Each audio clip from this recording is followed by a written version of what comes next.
సంపద సృష్టించే రహస్యం అనే పుస్తకం నుండి మరో అంశం. అవకాశం గుత్తాధిపత్యమా? సంపద అనేది ఎవరో కొందరి సొత్తా? అలా అనుకుంటే పొరపాటే.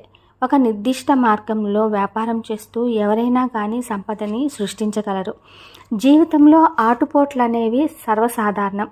అటువంటి ఆటుపోట్లను ఎదుర్కొని కాలానుగుణంగా ఎదురయ్యే కొత్త అవకాశాలను అందిపుచ్చుకుంటూ ముందుకు సాగిన వారు తప్పకుండా ధనవంతులు కాగలరు. ఉదాహరణకి అమెరికాలో 21వ శతాబ్దంలో కంప్యూటర్ రంగంలో ఎన్నో అవకాశాలున్నాయి.